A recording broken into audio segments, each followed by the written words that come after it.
Alors bonjour tout le monde, bonjour Jolie Group, bonjour à tous ceux qui me suivent et bienvenue toujours au nouveau membre, à ma deuxième famille qui est vous.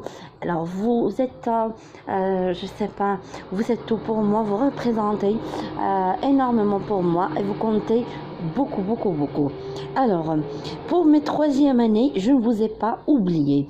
Alors pour la séquence 1 concernant les points de langue, la séquence 1 du projet numéro 2, voilà, moi je présentais ce cours, les mots de la même famille sous forme dans un TD l'année passée, d'accord.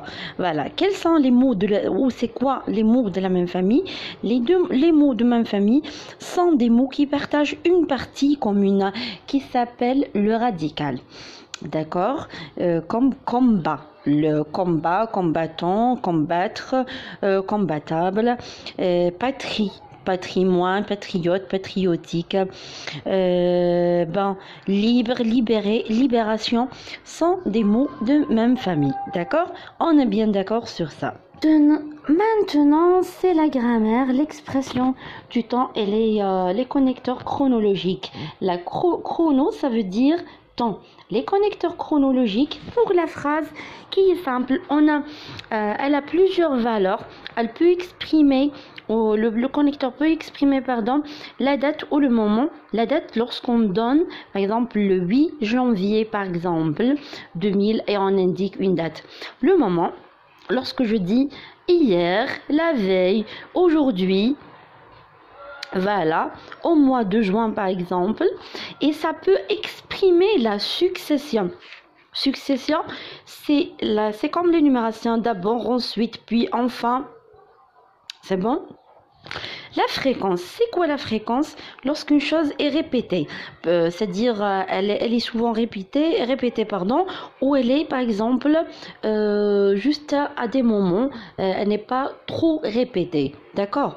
Voilà, parfois, souvent, de temps en temps, voilà, parfois c'est fréquemment, d'accord? Souvent c'est la même chose, de temps en temps, il n'y a pas beaucoup de répétition de l'événement ou de l'action. Ça peut aussi exprimer dans la phrase simple la durée, depuis et durant, d'accord? Durant, par exemple, l'Algérie était colonisée durant 7 ans et demi. C'est quoi dans la phrase simple? La phrase simple, c'est qui contient un seul verbe conjugué. Et dans la phrase complexe, c'est-à-dire la phrase qui contient deux verbes conjugués ou plus. On a quand, lorsque, dès que, avant que, après que.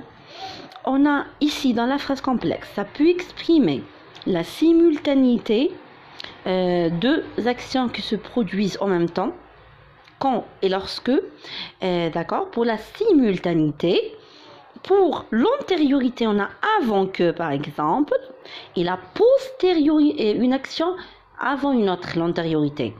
Et la postériorité, une action après une autre, après que.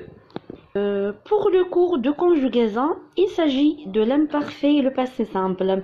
Quand est-ce qu'on utilise l'imparfait et quand est-ce qu'on utilise le passé simple dans le texte qui parle de l'histoire, d'accord? On utilise le passé simple quand il s'agit d'actions importantes, d'accord, qui ont de l'importance. Voilà, et l'imparfait, c'est le temps de la description. Alors, vous avez l'exemple, alors que le soleil apparaissait, on est en train de décrire, j'ai utilisé ici l'imparfait, et l'action qui vient après, c'est une action qui a de l'importance. J'ai employé le passé simple, un avion survola la forêt. Survola, c'est le verbe survoler, le premier groupe. On a la terminaison AIASA, AM, AT, R pour le premier groupe. Voici les terminaisons. Alors, premier groupe, on a déjà dit, on a donné par exemple, la terminaison. Pour le deuxième groupe, IS, IT, IM, IT, IR, n'oubliez pas l'accent circonflexe s'il vous plaît. Et le troisième groupe, on a trois terminaisons et les verbes sont invariables, c'est-à-dire ils changent de conjugaison. Et on a IS, IT, IM, IT, IR, Voilà, et on a la deuxième terminaison, US, US, UT, UT, UR, avec l'accent circonflexe. On a la troisième terminaison, INS, INS, INT, INM, avec l'accent circonflexe, INT, INR. C'est bon? Pour la production écrite, il faut rédiger un texte historique pour parler du petit Omar, pour montrer la bravoure et le courage du petit Omar. Voici le texte que j'ai élaboré avec mes élèves. Mon texte, il faut que ce soit un texte qui contient 3 parties toujours, l'introduction, le développement et la conclusion. Ici, l'introduction, on montre la mission que le petit Omar avait.